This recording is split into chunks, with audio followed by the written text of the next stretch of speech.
Hello, hello, hello, hello. Maybe your this thing here.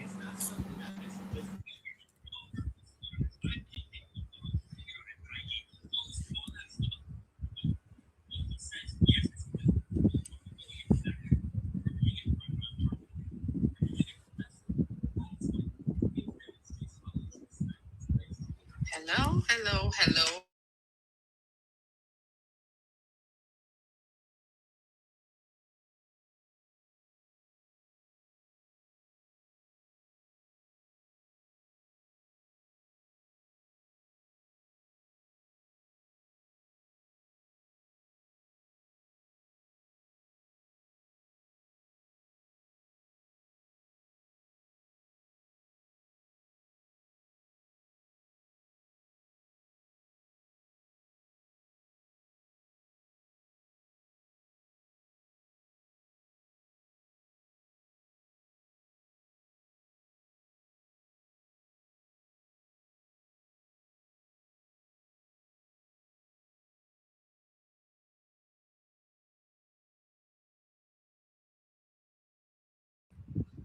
Hello, hello, hello. Great, great, great. It's super amazing.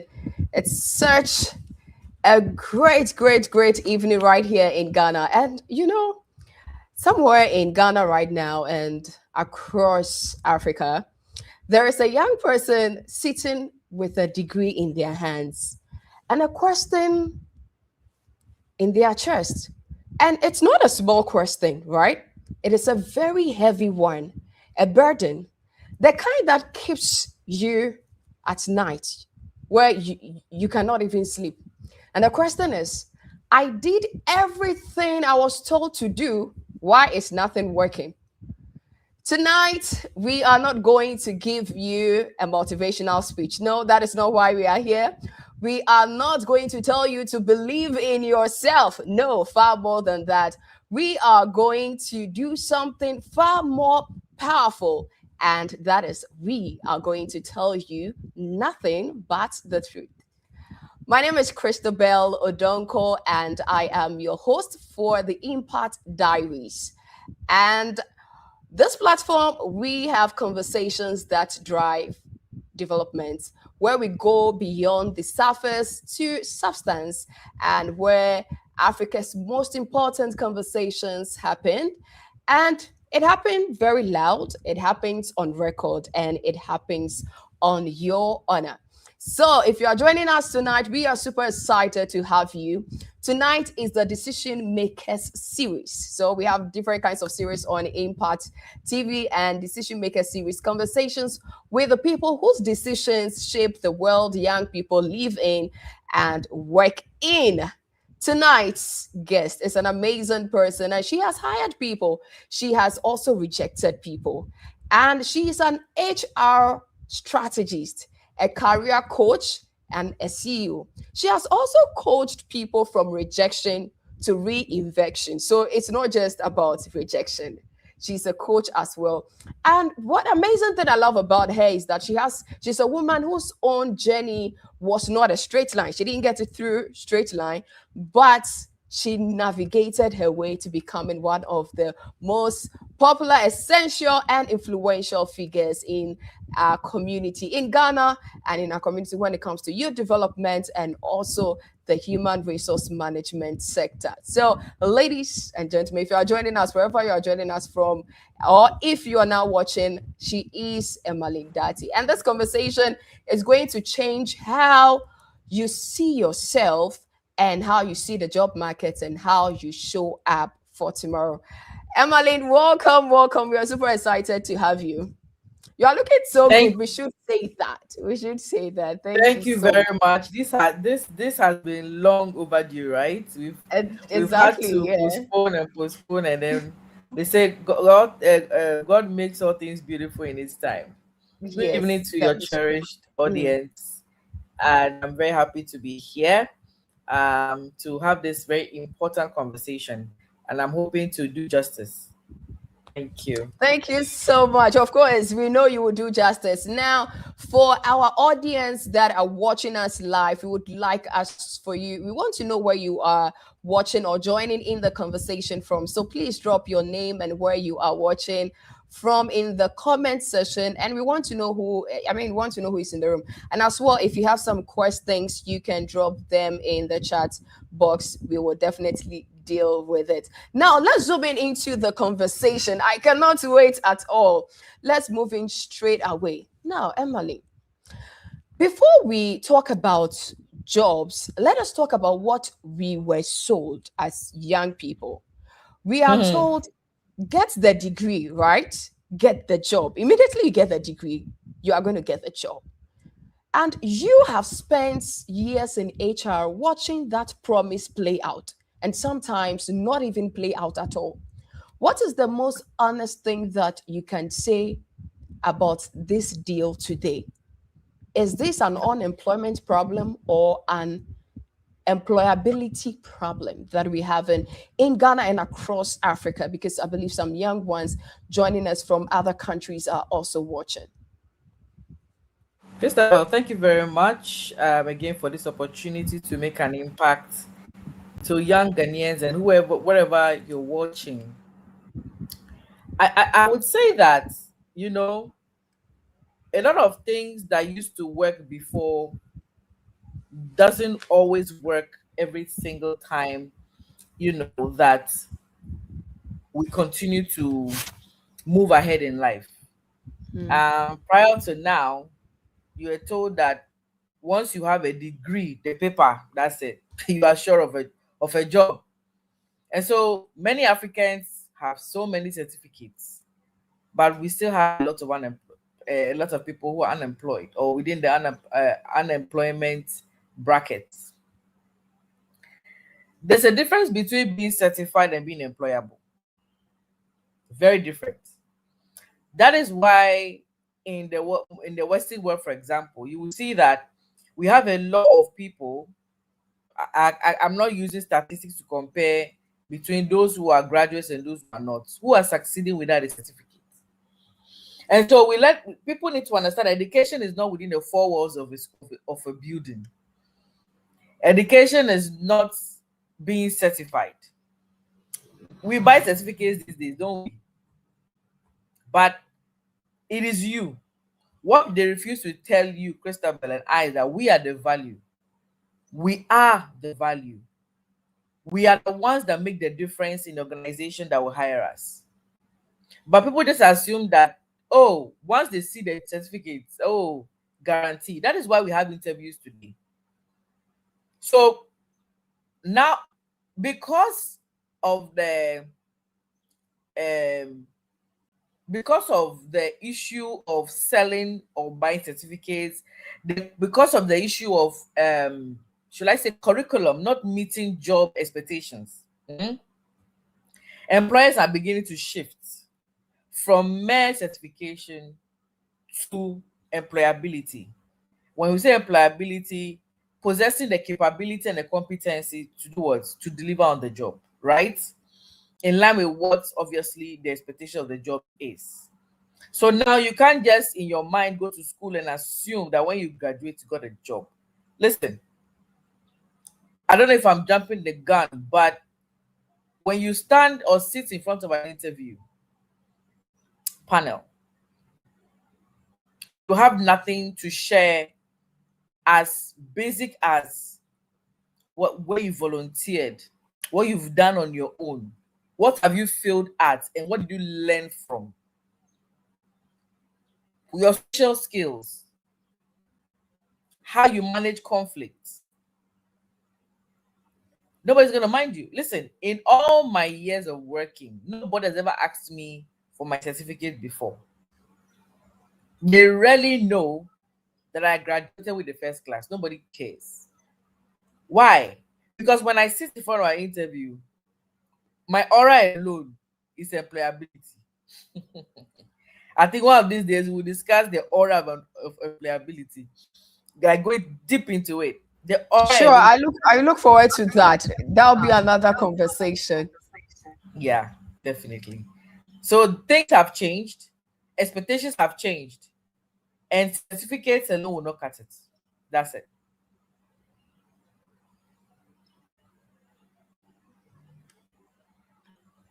Wow, certificates alone will not be enough. But it's very interesting hearing that, especially now that a lot of young people, especially in this era, people are just getting a lot of certifications, jumping from one certification to the other. From a degree, there's no chance to wait to look for internship. They just want to jump to the next one, masters, from masters, PhD, because it is believed that the more certificates you have, or the higher your certificates, the higher your qualification, or the higher your chances. It is believed so. But right now, you are saying that a certification definitely is not enough. So we need to move from there to something you mentioned about being employable, the employability aura. I can't wait for that conversation. Great. Then, yeah, then that brings me to another question I would like to ask then. What makes you reject? Because if certifications are not enough and someone is having like three certification, now you have written rejections email, right? That standard line that HR always write. We regret to inform you we have decided to move on with the other candidate. What were you actually thinking when you wrote that, even though the person was certified? I mean, had a lot of certification. What could you say? What could you say about that and why? What happened? If you have a chance, we regret to inform you. What leads to a lot of that we regret to inform you? What is the most commonest real reason candidates get rejected, even though they have the PhDs, the masters? So let me give you an icebreaker on, in fact, um, in my experience as a recruiter, the first 5 minutes, before even that first 5 minutes, how you walk into the room, how you sit down, how you look into my face, your non-verbal cues for me, Mm, your non-verbal cues for me, that gets my attention. And then I usually like to start with an icebreaker. I don't go straight into the conversation. I want to see how you are comfortable, even how you are uncomfortable. I don't look for perfect people. I look for people who, when I even say, relax, this is home, calm down. I want to see how you respond to that. I'm not expecting you to be used to people, because one thing people need to learn is that being shy is not a good trait, especially when it comes to the job environment. Being shy, in fact, that's the first thing that will kick you off. So you need to be able to be confident amidst your inadequacies or your fear. You need to act confident. Another thing too is that how you answer. There are certain people who say the way the person answered does not tally with what is in the CV. So trust. Your CV can look so great, and I've always been hurt when I see people who I felt, oh, Charlie, they should give it a chance, but my other colleagues are like, no. Or one of my colleagues says, listen, this person and what the person said per the CV, I don't believe it. To shock you that somebody can dot their I's and cross their T's, and a recruiter will say, something is off with this person. Bear in mind that when we ask you question 1, we can ask you a related one in question 5. If your answers don't tally, problem. As for that one, I will catch you there. And then how you express yourself. People think that because you are desperate for a job, you get a job. No, it doesn't work like that. You can't be desperate for a job and assume people give you a job. The world does not bless or prosper desperation. The world blesses intentionality. It blesses the ability to make a decision, even if that decision doesn't make sense. But be a decision maker. Very, very important. And then one other thing people also need to understand is that if your attitude, what you believe, your values, because we ask a question based on what you value, how you behave in certain situations, and it doesn't tally with the organizational culture, big problem. In fact, if you're unable to explain how you connect with the values of the organization in your daily living, it's going to be a very big problem. So cultural misalignment, where your experience is limited. People say, oh, I just finished school. Why would anybody be looking for experience? So I would say, listen, do not apply for a job that requires a postgraduate experience, because that job has a certain competency and capability index needed. There are jobs that for entry level, post national service or postgraduate experience, go for those jobs. But if you want to be taken as people that have experience after school, look for a lot of volunteering opportunities. What I did was that every time I was in the university and I was on vacation, I went to do internship. By the time my CV, I graduated, I had work experience on my CV. I was involved in social impact work. I was involved in supporting as many opportunities I could get, whether you pay me or not, because I knew that if I don't create the experience people are looking for, I'm going to be in trouble. So I tell people, create your opportunity. It makes you confident when you sit down in an interview. Some people may not have post internship experience, just internship experience, but the way they speak, way they talk, like, this guy deserves a chance. Another thing people need to know, that listen, people are leveling up, so the competition is tough. Don't assume that you are the best. Don't assume that you never know. It's very, very important. It's very, very important that you do your homework and raise the bar. So rejection is not personal. It's basically about fit, readiness, and timing. Some of you come, you don't research about the company. You don't check about it. And some companies are not available online. When we ask you, if you even said, oh, I looked for you and I didn't find you, then I know you made the effort. But if you didn't check, how would you know to tell me whether I was there or not?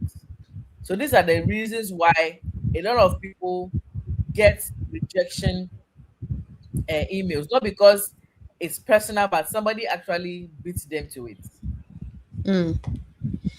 Wow, great. I like the fact that you emphasized on not because it's personal, because sometimes as young graduates, when we get rejected, the mindset is that, hey, this HR doesn't like me, or there was somebody there that was working against me. And the African mindset, sometimes it's my grandfather, we like to do the blame game. But I like it Yes, where I you blame make my us village. understand what the ideal candidate is and what the person who gets rejected get to be. The intentionality you mentioned about investing in ourselves beyond the certificate is very, very important. Now, you that is where I come to another subject which is very important to me. And today being World Youth Skill Day, we need to celebrate and talk about skills, right? Today is World Youth Skill Day, and this is for the young people all across Africa. Now, you've encouraged us to develop skills. You mentioned some of them, confidence and what have you. If you had 90-day skill, there is a skill or a quality that separates graduates who thrive from those who struggle. and it's almost never on a university syllabus in Ghana.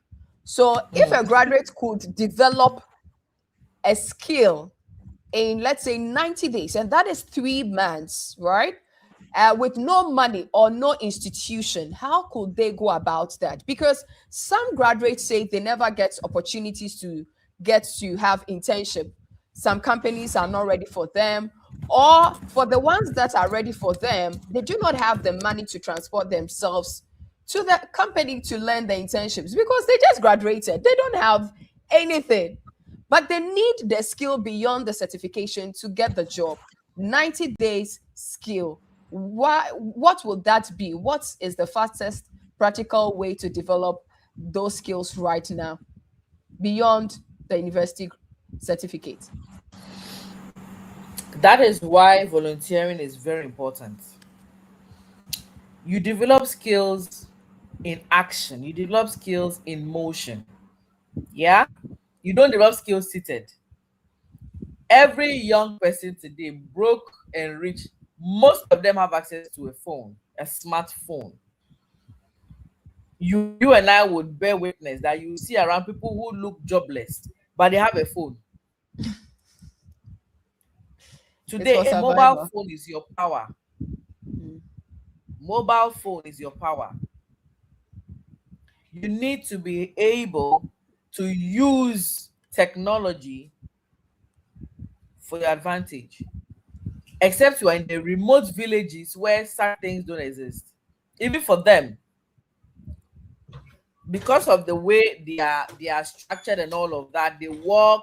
If you are farming, you're going to farm. If you are, doing whatever, if you are what's it called, cooking, you're cooking and whatever. Very, very, very important. So the people in the rural areas don't even give excuses. They learn. They have to walk long distance to get what they want. In the city, we are perfect. We want it, on a platter. Mm. Meanwhile, we have a phone. Coursera, Udemy, ChatGPT, Copilot, Gemini, YouTube, LinkedIn. It's all there. They have free features that give you the relevant information you need to upskill yourself. So you don't have an excuse. Eventually, you have no excuse, Christabel. Mm. Mm. Wow, we don't have an excuse as young people. And I like that you mentioned some of the platforms that young people can actually access some of these skills. But before we move on from that aspect, I know someone is dying to know what are some of the skills. You mentioned it early on, but the key employability skills that are very essential across sectors that if a graduate should have today attached to their certificate will make them an ideal candidate, whether remote or whether local. Can you tell us some of those essential skills? Because there are a lot of them, but probably maybe 10 maybe the priorities of those skills. So, take priority of what skills in particular? So the employability skills that are needed for young people to get the jobs. You've shown us some of the platforms that we can go to learn and get some of this skills, acquire them. Can you please help us with some of the skills that we need to acquire? Let's mention, let's Okay. let's say best 10 as priority in terms of priority, because I know there are a lot of the skills, but this 10 is a non-negotiable skills for every graduate to explore and get jobs, whether remote or in country. So, very important to prioritize the art of critical thinking. Africans don't like that. We leave everything for the white man to bring to us. That is why today in Africa, so many things that we should have as African, we don't have it. We have adopted a lot of westernized concept here. But when you go to the Western world, you will see a black man inventing things. Okay? But back here home, we don't push ourselves, except for a few that stand out. Many young people today will fail the test of critical thinking. Not because we don't have the ability, but we don't push ourselves. We don't want to think. And thinking requires a lot of energy. Communication, the art of communicate. People think communication is about speaking a language to someone, for somebody to listen and then revert back to us. No.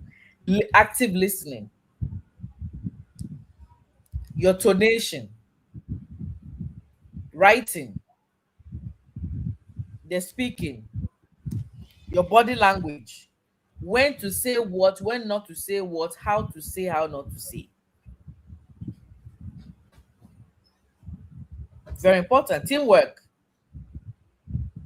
We don't like working as people. Some of us have a problem because we think we are better than anybody else. So what we do, nobody here can do it. It's important you learn how to work with someone, that to collaborate. Digital literacy.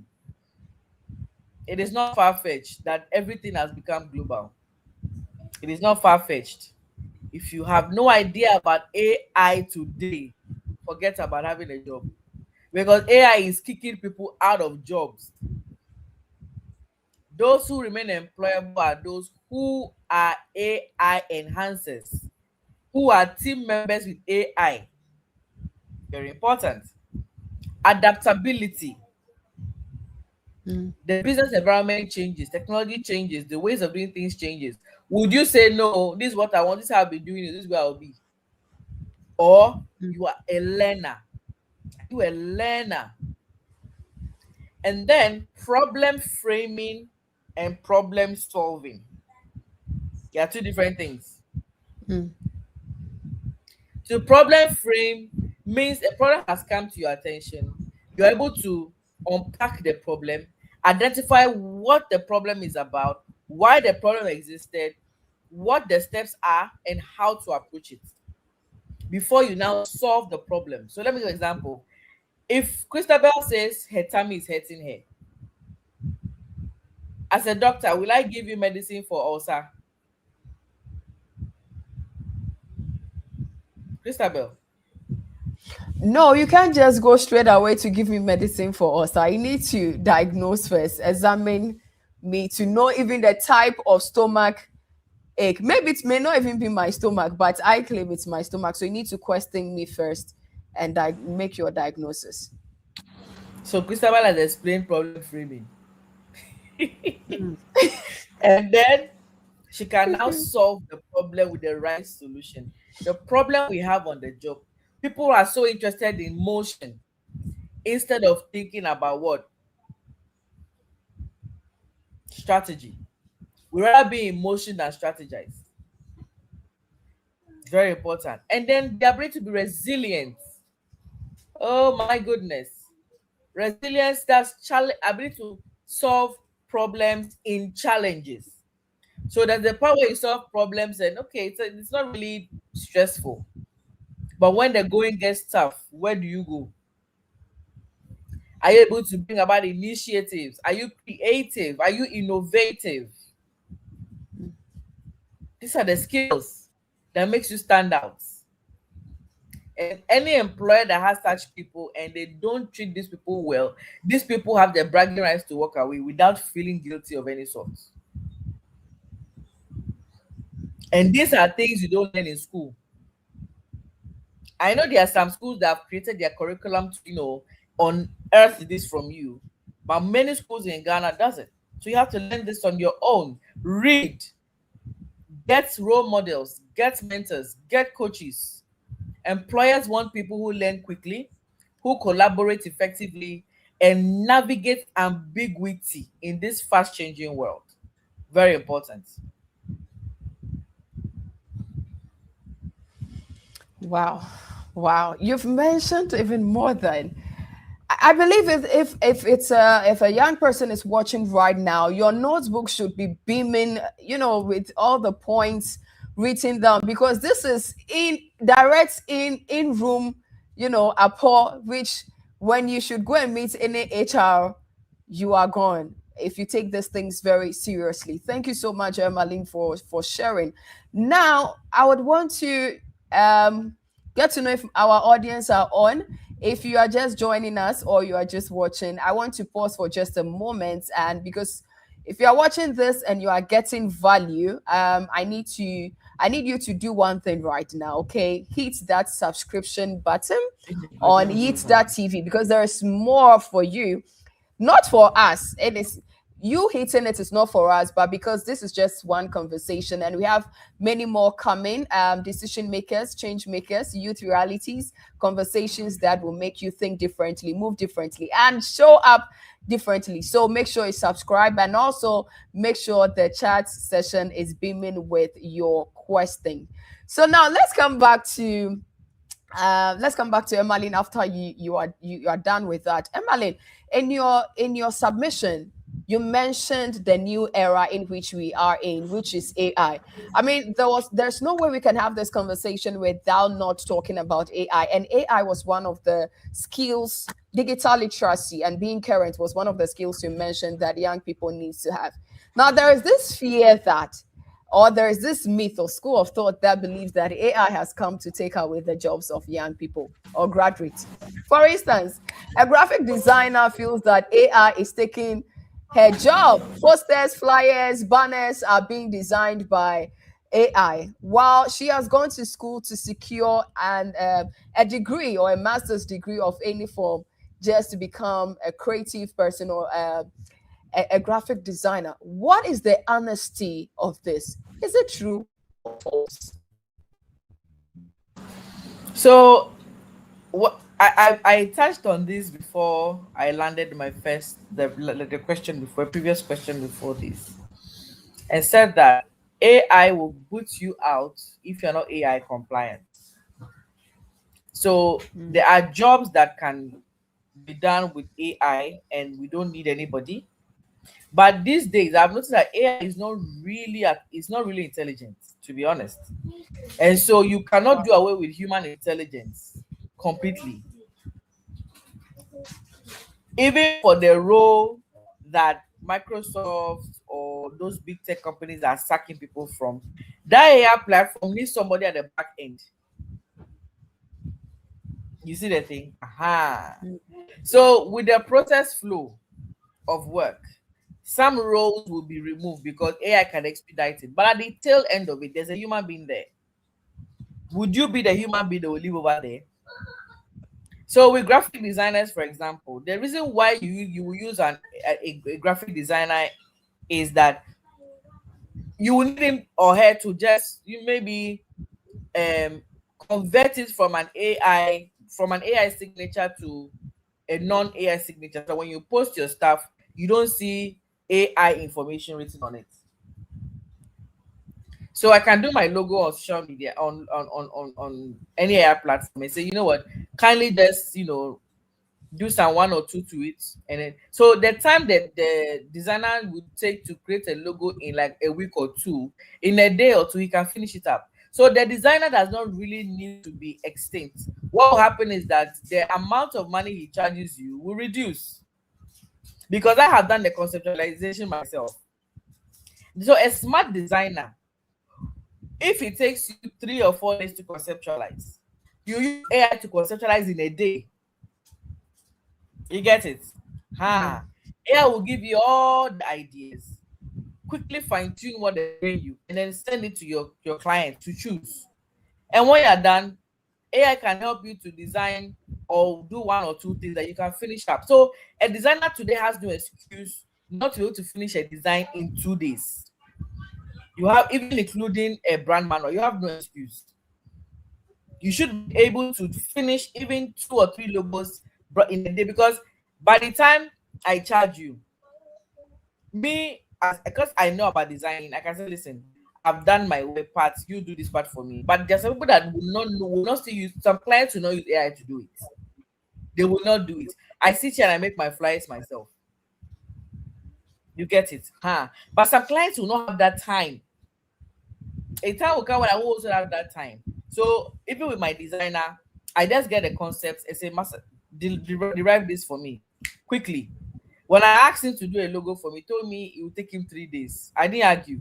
I went online, did my concepts. I said, okay, Master, fine tune this for me and deliver. When it was done, I gave it to the client. He chose one. Oh yeah, do letterhead for me. I don't have the excuse of 3 days. So the amount he would have charged me for thinking about it, he would not get a full budget.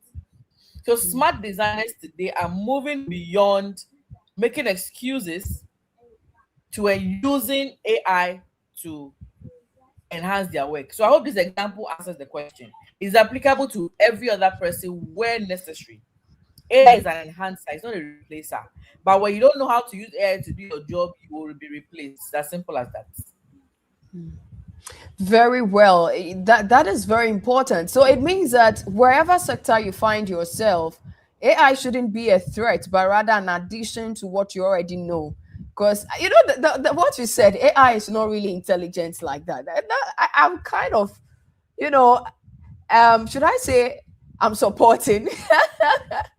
Yeah, I'm kind of loving that aspect of it because we have to input it for it to give us something. So, and at the end of the day, you would refine. So it means that wherever you find yourself, whatever sector as a graduate, if you don't adapt to the new era of adding AI skills, learning how it can work in your sector of work, then you will be behind. Whilst those who have added that to their certificate and also added employability skill or attitude to their certificate will be ahead while you are behind. So this is why young Absolutely. people are not getting the job. Oh wow, Oh, let me amazing. tell you Great. something else, Christabel, to this question. AI is now redefining your skills needed. So Mm, if before you needed to be the one to conceptualize an idea, AI is telling you that now you don't need to do that anymore. So what do you need to do? You need to be able to do what? Like I said, um, as a designer, I don't need to now think about the concepts. AI can do that for me, and then I can now design it. So it means that whatever it is that you can, and AI will tell you that give this to a designer to continue because the image generator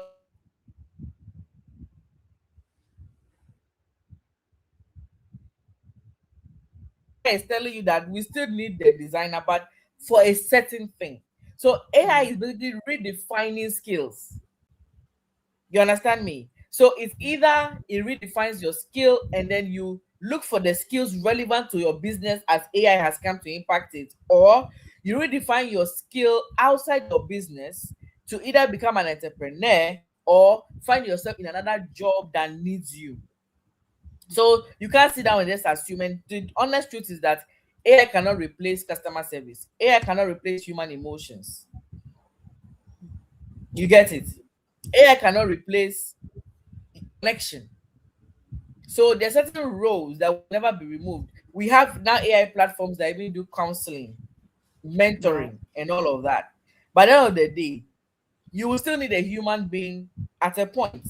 So psychologists, for example, can have their own, AI platforms in line with their staff and say, if you are done, you can also schedule for a one-on-one, and I'll still charge you. Are you getting about Christabel? So it's really Yeah. defining how we work. It's really defining how we offer services, how we provide products.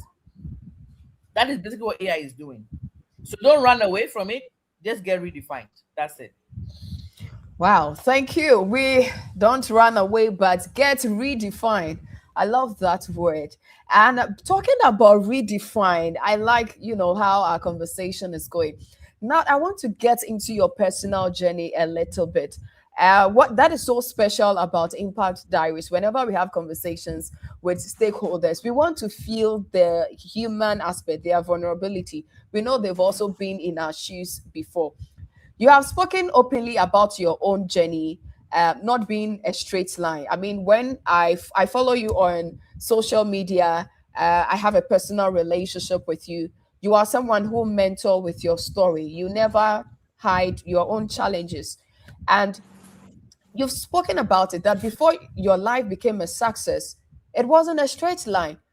The first class you had, the CEO title now, there was a version of you that struggled deeply before when you also got done with school. I do not want the polished version of that story tonight, honestly. I want the real one, because there is someone watching right now who is also in their own version of that struggle you had during your time. And they need to hear from someone who has been there. What do you want them what do you want to say to them? What do you want them to hear? Not as a coach right now, but as a person who was once where. So my life journey, I always enjoy sharing because it's relatable. I mean, there's so many things that theoretical that young people like find it difficult to connect with. And so one of the things that I appreciate when it comes to my growth journey is what I have been through to get to where I am. Mhm. So it took me 9 years before I got to the university because I kept failing math and chemistry. I thought that I was supposed to be a medical doctor. And so I pursued my career in line, you know, this thing with what I believe I was supposed to do. So it's like you're supposed to get somewhere. The transportation you use or the ticket you buy will determine where you go. Mm. So you cannot blame the person that gave you the tickets, but you blame yourself for thinking that you're supposed to get to a certain location. Meanwhile, you lacked information about where you needed to go. So I believe my purpose in life was to be a medical doctor. Fast forward, the delay hurt so bad. I became very depressed. I became suicidal. I just wanted to end it because failure was painful for me. Mm. I failed year in, year out. I kept failing. I felt stupid. I felt useless. I felt like I was the dumbest person in the world. But then I was making an impact too. I was in a youth organization helping young people discover their talent and their purpose. Meanwhile, I was confused. After one fateful day, I writing WASI, failing it year in, year out because of math and chemistry. I sat outside. Like, who was that? Is it Albert Einstein or who that sat under the apple tree and an apple fell on the head and then he got some answer to a question he was asking. Who I don't know which of the scientists. I sat I think. outside and I asked God, what is my purpose in life? What am I supposed to do? I keep failing. Why? And then God said, you are not asking the right question. Mm. Purpose is what leads to success. The absence of purpose is failure. The day I got to know what I was supposed to do, Christabel, I stopped failing. Failure was not a big deal anymore. It doesn't mean I don't make mistakes. But even when I failed, I quickly understood why I failed. Mm. You cannot choose a career you have no calling for. That will hurt you. And so after 9 years, I found myself doing human resources. My life has never been the same again. I'm working fully in my purpose. And when you find an aspect of your purpose, it unveils every other aspect of your purpose. That is the good thing about connecting your purpose to your career. Because when that happens, excuse me, nobody can frustrate you. You cannot feel the journey, as hard as it is, as difficult as it is, as good as it is, all of them work together for your good. It builds resilience, it builds intelligence, it builds confidence in you. And I have never looked for a job before in my life. Never. I've never Wow. applied for a job before. Wow. The jobs come. I get referred all the time because I made myself a walking CV. Mm. Everybody gets to know who I am. I make noise about myself, not by shouting, but by building a digital presence, networking, making sure that when I meet you, I leave an impression in your mind. So if I ask you the first 5 minutes of anybody talking to you, what impression will you keep? What impression will you give? Will they leave you remembering you, or they will leave you forgetting you? It's very important that you are intentional about how people perceive you. Be intentional about networking, be intentional about connecting, be intentional about your digital presence. Don't joke with LinkedIn as a professional. As for Facebook and IG, it's for connecting and having fun and all of that. But do not joke with LinkedIn. Don't play with it. Have a mini website. There are many free one-page websites available. Find yourself among people that win, that think, that push you, that give you good feedback. It's very, very important. So that is what I would love to share about my journey and where I've Wow. gotten to, where I will get to. Seeing Wow. failure as a tool for success. Yeah. Wow.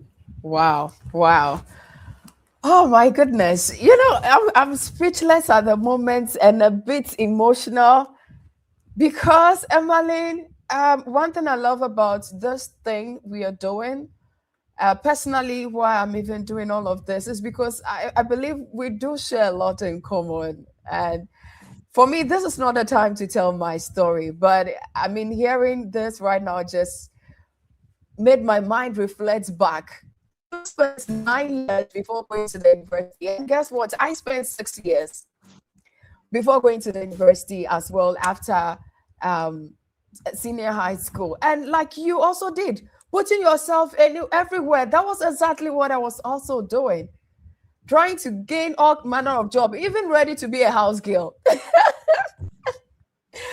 And that's it. So this tells this, and I love the your story is, oh goodness, it's so relatable, it's so real, it's so valid. It tells the hardship of almost many, almost young people in Ghana, in Africa as a whole, especially people that are not coming from well-to-do homes, to be in quotes.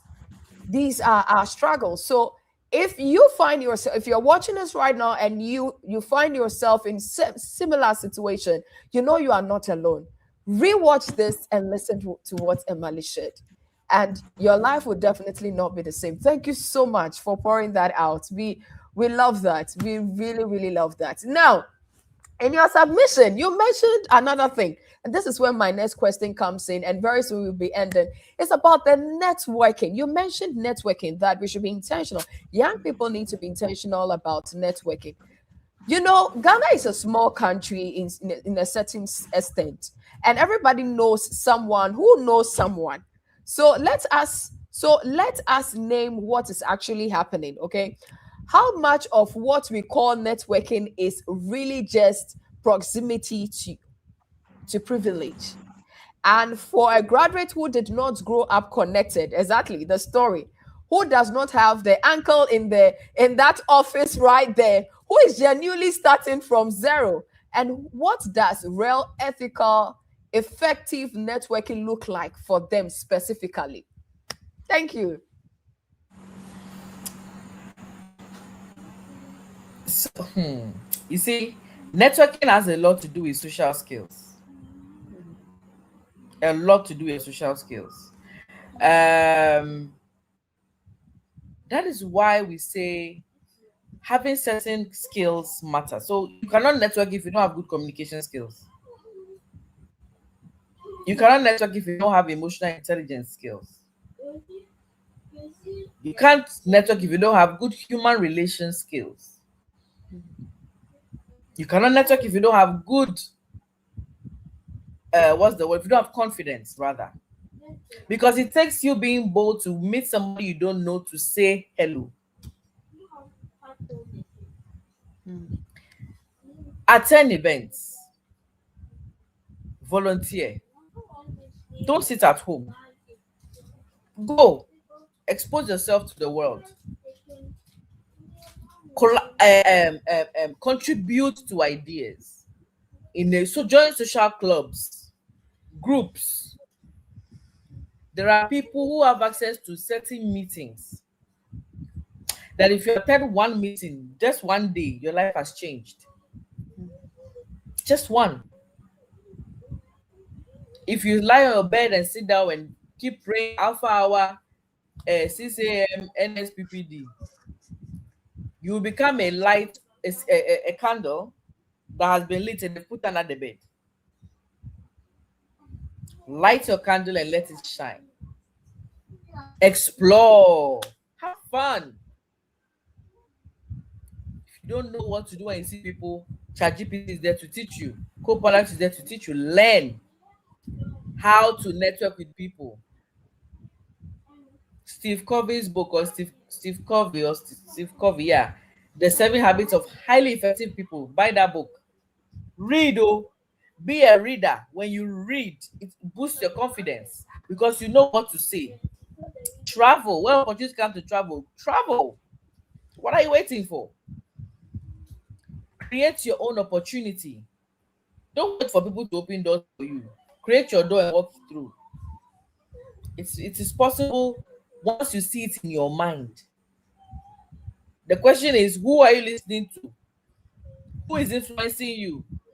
That determines your belief system. That determines your thoughts. Your emotions are directed or guided by your thinking. Be a thinker, a positive thinker. You attract positive people and you throw away people who are negative. These are intentional efforts you have to make to be a very good networker. Listen to presentations, ask questions when you see the presenters or the speakers. Oh, Christabel, I really love what you said. Pick a line that touched you. That person will not forget you. Don't just ask the question. Share something you learned and how it impacted you. Very important. Wow, I love that. Share something you learned and how it impacted you. So that is the one of the method of networking with like key stakeholders at event, and not just people meeting people for the first time and they are asking them for a job because they were on the panel. Or maybe their profiles are great. I think we would have another session for networking in general, but before even you go into that, sometimes people will just come into very key stakeholders. They meet on LinkedIn, and then they'll write hi, or when they exchange numbers, they go into their inboxes and then they just write hi, and then they go, or good morning, then they go. Oh my God, how that thing What is pisses me off. what is really the issue? Because I've met a That lot of. really pisses me off. Like if you do Tell us that, more about how we should go about it, because a lot of stakeholders are angry right now, and young people need the job. They need the network. How do they go about it? listen, if you come to my inbox and you keep asking me how I'm doing, then I take it that you don't know what you want from me. Go straight to the point. I follow you, I follow all you do, I really connect with your messages, and I really want to learn more. Can you be my mentor? I want to learn a lot for you. This is what I want. This is my career goal and all of that. At your convenience, you get my attention. It's as simple as that. Don't come there. Listen, if you on LinkedIn, any other purpose than connecting for career or business, don't go there. Nobody will mind you. Don't bother because people are busy and time is money. So be prepared before you DM an influential person if you want feedback. Thank you very much. People are really busy. You want money, but time is indeed money. Now, before you we take leave of you, and there's going to be something we call the honest minute. But before then, the last one, it's about you, the employer, your confession. Okay, I want to put you in a very uncomfortable position for a moment. As someone who has made hiring decisions, you have you ever chosen a less qualified candidate over a more qualified one? If yes, what did the more qualified candidates have that the less qualified person walked in with? Is this more common than people can admit? Say it again. I want to be sure I got you well. So I'm trying to ask whether, as an HR practitioner, this is an uncomfortable confession you would have to make. Have you ever hired someone who who is less qualified, for the job over a more qualified one? And if yes, what did the more qualified person do wrong, or what is it that made you not pick the person? Because there are times when everybody ticks the boxes. They have the skills, they have everything. But then after the interview, they don't get to be called back. Yet the less qualified one equally went through, but they picked him or her. What really brings that hard decision? This is your confession. I mean, go back to the moments where you were hiring, and maybe such incidents happened.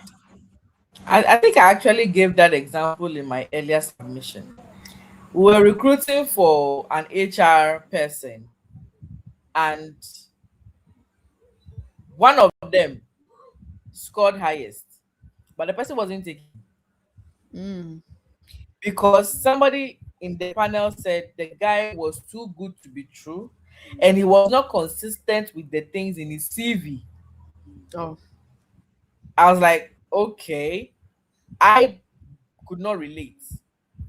But then one of the interviewers said he cannot vouch for that person, and so we had to hire the second person. As HR, we don't make the hiring decisions. We coordinate the interview and we just sit in to kind of like conduct it. We are there to assess the soft skills, but when it comes to technical skills, it is the line managers that do that. And so one of the guest interviewer said he's not taking this, and that was how we decided on the next person. So I tell people that, listen, don't go there alone with your CV. Don't go there. Go there with you. Go there with your essence, with your aura. You see, don't, if you are acting it out and people cannot connect, there's going to be a problem. There's a difference between genuinity and then just faking it. They say fake it till you make it, but that doesn't work all You the make time. it. Mm. People can sense genuinity. People can sense authenticity. So without authenticity, you're not going to make it. Even if you had a third class lower, there's this guy. I won't mention his name. He's one of Sure. the most popular MCs in Africa. He's been on a lot of Mnet, Black Magic, all these Mnet reality shows and stuff. This guy graduated with a third class, like third class. When he finished, he dared to go for an interview as a radio show host. He said the lady who was the one making the decision said everybody there had a good grade. Everybody there was, as far as the criteria. Say, but there's something about the guy Mm. she could not explain. She puts a bet on him. That guy, oh my God, till today, aced it because somebody could feel his aura and said, I know you don't qualify when it comes to the job market, you don't deserve to be employed. But there's something about you that is not written anywhere. And that gentleman, the beginning of his success from Nigeria, made it to South Africa before he was one of the he was part of those who did is it Nigerian Idol, and then what's it called? BB Niger. Mm. Third class, oh, Mm. but Wow. when that guy talks, oh my God. So I said, listen, your winning card is not your certificate. Mm. Your winning card is you. Mm. Mm. Mm. Wow. Authenticity is very key. So beyond certification, and gaining skills through internship and volunteering, and also being mentored by key stakeholders. It's important for us to be ourselves. So entering that room without you being yourself, you'll be caught. Because it's a human, I think HR, you are more than a human detective. This, you I know know, the right? human anatomy. I'm You know telling how you, to you're detect right, the Christabel. lies, and you read human beings as people. That's super amazing. Thank you so much for sharing such amazing nuggets. Now, before we let go of you, there is something that we all, there's a tradition on this program that we cannot, let go of. But before that tradition, that's the last question. I believe there's a burning question on someone's heart, because we didn't mention something called CV. I mean, beyond, we are talking beyond the CV. So we believe that a lot of young people already have their CVs, in a good shape. But then, Emmaline, just in a few seconds, if you can say something about the proper CV, how it's supposed to be, what are not needed in a professional CV, and how to present it, we would be very glad. I believe someone want that answer. Please do not put your age, your gender, your religion, your marital status, nationality. Don't put your demographic information. Your name, Christabel Odonkor. Email, aku.donko@gmail.com. Your number, 02412566670. LinkedIn address, www.linkedin.com/Christabel Odonkor. That's it. Personal summary or career summary, personal statement. 5 years communicating and delivering value to high-end organizations, ensuring that organizations meet their targets, even in complex situations, by breaking complex problems into simpler terms and ideas, making organizations win no matter what. Bam.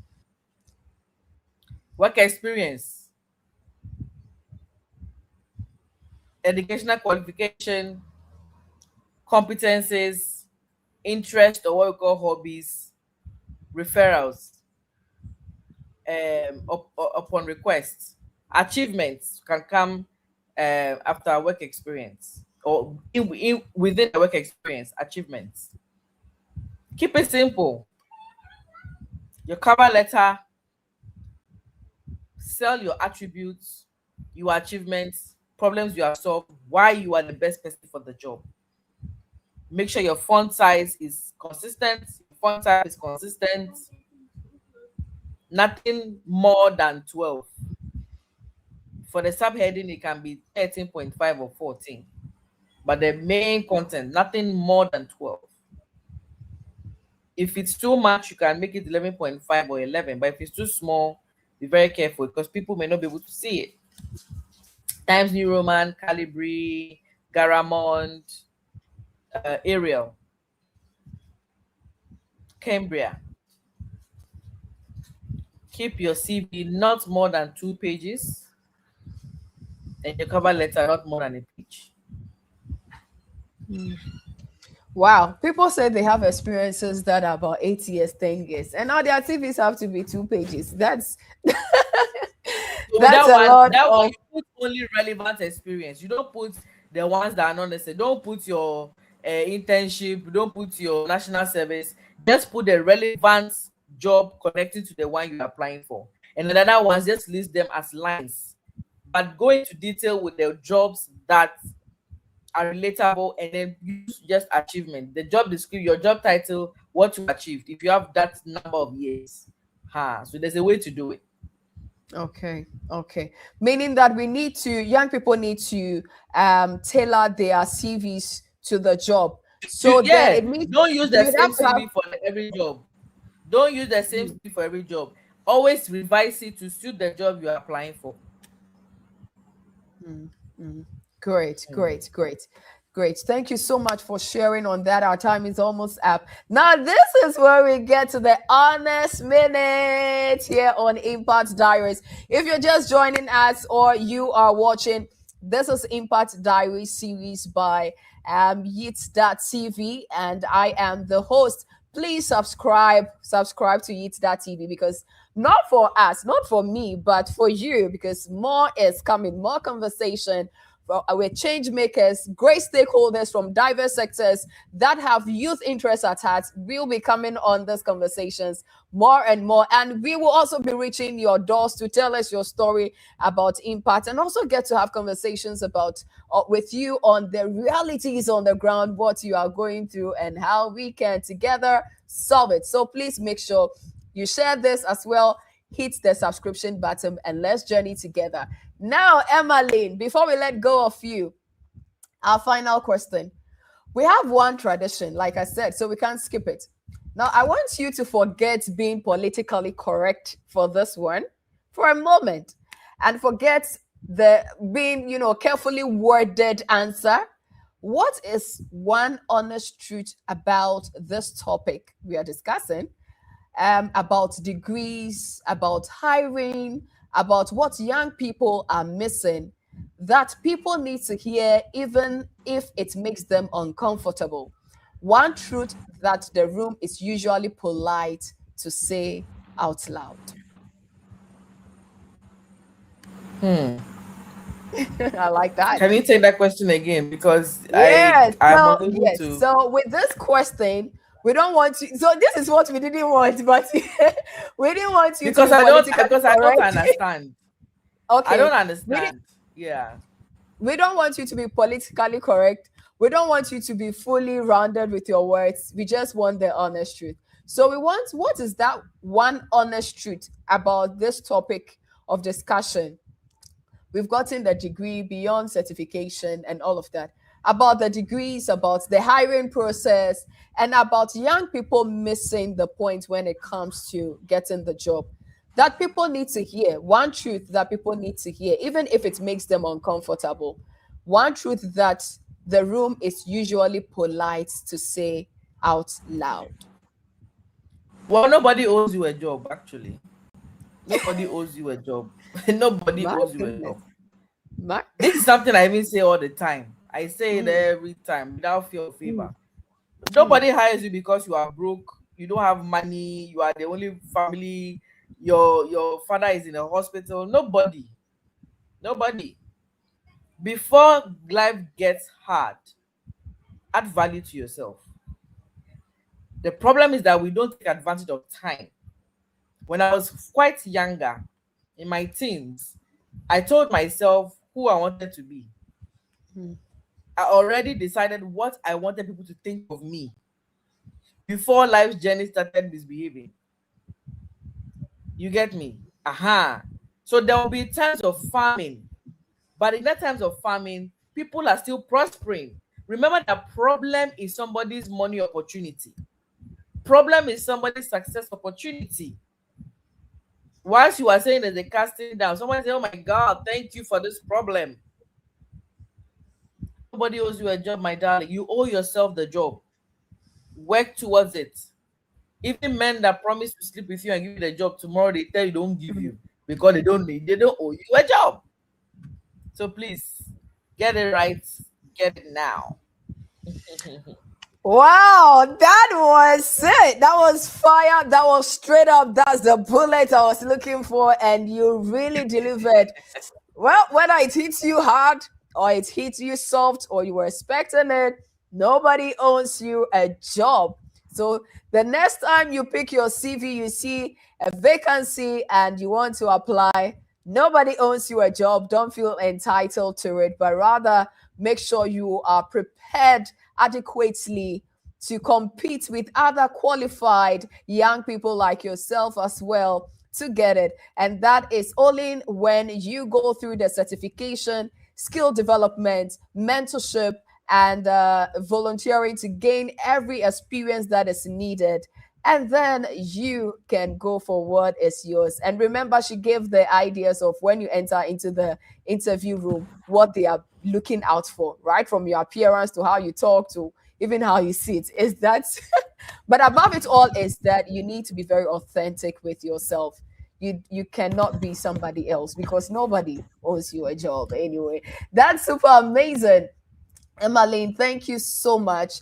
And before you go, I mean, we close. YITDA TV exists, to make conversations like this reach every young person across Africa that needs it. There'll be a lot. So I want to ask you, who else would you want us to be having the conversation with? If you know somebody you want to throw it out to, will be. If there's none, it's fine. Who is that decision maker, that change maker, or that young person whose story belongs to the Impact Diaries you think we should reach out for? If you have somebody you can mention, but if you don't, it's fine. But also with you watching, you should also put it in the chat box, comment section, let us know. And also please make sure that you are commenting and subscribing. And this is where we end up. Emily, thank you so much. Thank you so much. Before, should I say, I think nobody owes you a job is fine, but your last say, your last say, your last say, and I want you to answer this one. Every graduate watching tonight is sitting with a version of themselves with the same question: what am I missing? After everything you have lived, built, hired, coached, witnessed, your answer. Of course, what do you think the young person listening, lastly, what do you think you want to tell them? What do you think you want to tell them? Do you have something else to tell them apart from the hard truth? So I would drop this on a lighter note. Your degree is a foundation, not a finish line. Mm, The world rewards those who are adaptable, courageous, and willing to grow. But don't be discouraged by slow beginnings. Every great career starts with uncertainty. So it's normal to be confused when you're trying to find your way around. You may not find good bosses in the beginning. You may be lonely on the journey, but keep learning, keep building, and keep believing that you have something valuable to offer. As a man thinketh in his heart, so is he. Same applies for a woman as well. I wish you all the best. hmm. Thank you so much. I like the Bible, connotations here and there. It's very important. Thank you so much. So, if you're watching and you have some areas you would want us to tackle next time with a conversation, leave it in the comment section. And if you are watching us right now and this has been very valuable to you, let us know what your take home is. What is that one thing Emmaline shared that you are going to take home with you or share with your community? Please do not be silent because she will definitely be reading the comments after all this is done. And to everyone, whether you caught this live or you are watching the replay at midnight because something inside you said, I need this tonight, you made the right decision being here. The degree is not the destination, just as Emmeline said. You are the destination. And every rejection, every closed door, and we've decided to move forward with other candidates' message that you will get. It was never a verdict on your worth. It was a redirection to where you are always meant to go. If this conversation moved something in you, share it right now. I mean, right now. Tag someone who needs to hear this tonight. Post it in the group chat where everyone is job hunting and nobody's talking about what is really happening.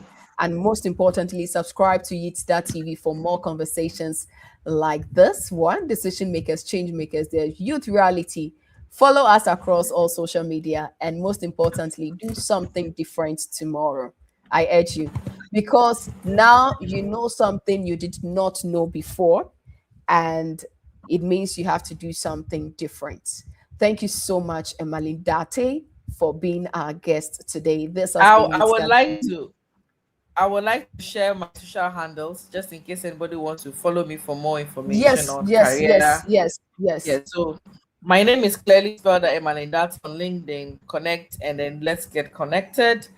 You'll find me on Instagram as well. If you type Emmaline Date, my Instagram username will also pop up. And then let's get connected. Let's share. Let's learn. I love to be your career coach on the go. It's just a mobile phone away. Thank you. Thank you. Oh, that's so, this is moving beyond just conversation to transformational leadership. Of course, YITDA Youth in Transformative Development Africa. So this is it. We bring you guests that are very passionate about holding your hands to the until you get there. So thank you so much. This has been the Impact Diaries. Decision Maker series, and it's been the episode 1. We want to do the episode 2 with you, so let us know in the comment section. Conversations driving development. I am Christabel Odonkor, popularly known as the Voice. Young Africa is not the future, it is now. Thank you for joining us. Until we meet again.